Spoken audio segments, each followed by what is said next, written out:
Palakkad BJP NDA സഖ്യം അവരുടെ കണക്കിൽ എ ക്ലാസ് മണ്ഡലമായാണ് കണക്കാക്കുന്നത്.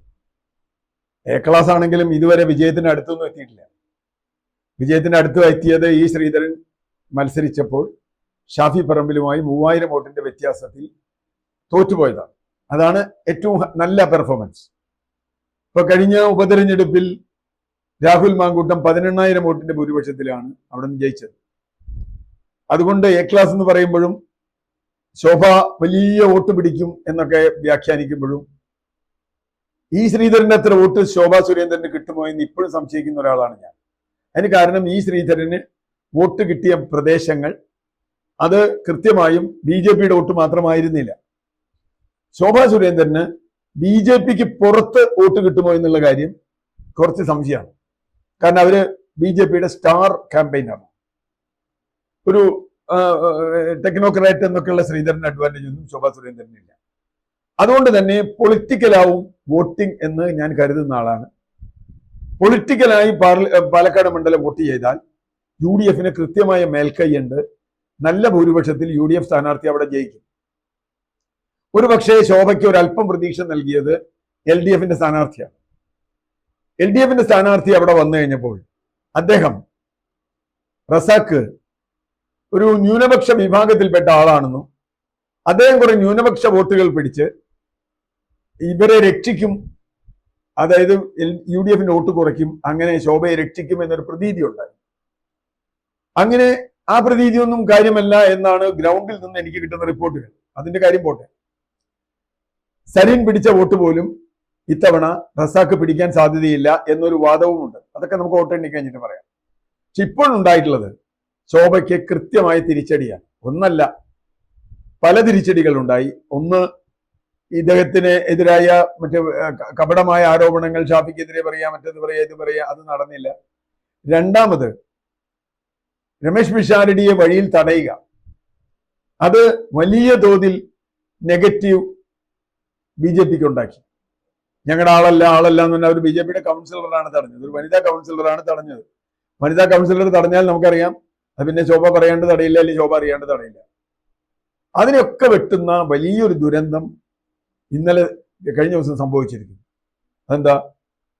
ഒരു സ്ഥാനാർത്ഥിക്ക് വോട്ട് പൈസ കൊടുക്കുന്ന ഒരു ചിത്രം റെക്കോർഡ് ചെയ്യുകയും കോൺഗ്രസ് സ്ഥാനാർത്ഥി അത് വലിയ വിഷയമാക്കുകയും ഇലക്ഷൻ കമ്മീഷനിലേക്ക് എത്തിക്കുകയും വോട്ടിന് നോട്ട്, ഇത് പഴയ ഒരു സംഗതിയാണ്. BJP ഇന്ത്യയുടെ പല ഭാഗത്തും നോട്ട് കൊടുക്കുക, സാരി കൊടുക്കുക. വേറൊരു സ്ഥാനാർത്ഥി സാരി കൊടുക്കുന്നതുമായി ബന്ധപ്പെട്ട് ഒരു പരാതി വന്നിട്ടുണ്ട്. തൃശ്ശൂരിൽ തന്നെ, തൃശ്ശൂരിന്റെ ഭാഗത്ത് കിറ്റ് ശേഖരിച്ച് വെച്ച് കിറ്റ് കൊടുക്കുന്നത് വളരിയിലും നിരവധി പ്രദേശങ്ങളിലും നാട്ടികയിലും ഒക്കെ കിറ്റ് കൊടുക്കുന്ന തരികട പരിപാടിയായിട്ട് വന്നിട്ടുണ്ട്. അപ്പോ ഈ വിവാദം, ഇത് വിവാദമല്ല, കൃത്യമായും തെളിവോടുകൂടി റെക്കോർഡഡ് സാധനമാണ്. പൈസ കയ്യിൽ വെച്ച് കൊടുക്കുന്നത്, ആ കയ്യിൽ നിന്ന് പൈസ എടുക്കുന്നത് ഒക്കെ റെക്കോർഡ് ചെയ്തിട്ടുണ്ട്. ആ റെക്കോർഡഡ് സംഗതി ഇലക്ഷൻ കമ്മീഷൻ എഴുതി തന്നപ്പോൾ അതിൽ പ്രഥമ ദൃഷ്ട്യാ പ്രശ്നമുണ്ട് എന്ന് പറഞ്ഞു. ഇതിനെ ഡിഫെൻഡ് ചെയ്യാൻ ശോഭ വന്നത്, ഒരു പ്രശ്നമുണ്ടായത് റെക്കോർഡ് ചെയ്താൽ നിന്റെ ചെവിക്കുറ്റി അടിച്ച് പൊട്ടിക്കും എന്നൊരാളോട് പറയാൻ.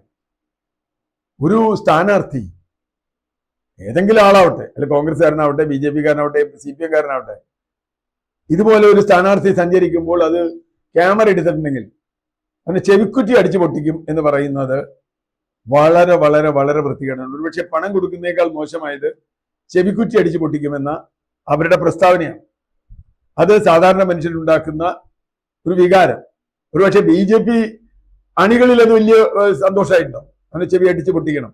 പക്ഷേ സാധാരണ വോട്ടർമാർ, BJPക്ക് മാത്രം വോട്ട് ചെയ്യുന്നവര്, എന്തായാലും BJPക്ക് വോട്ട് ചെയ്യുന്നവരുടെ കാര്യമല്ലല്ലോ നമ്മൾ പറയുന്നത്. പൊതുസമൂഹത്തിൽ അത് ഉണ്ടായിട്ടുണ്ട്.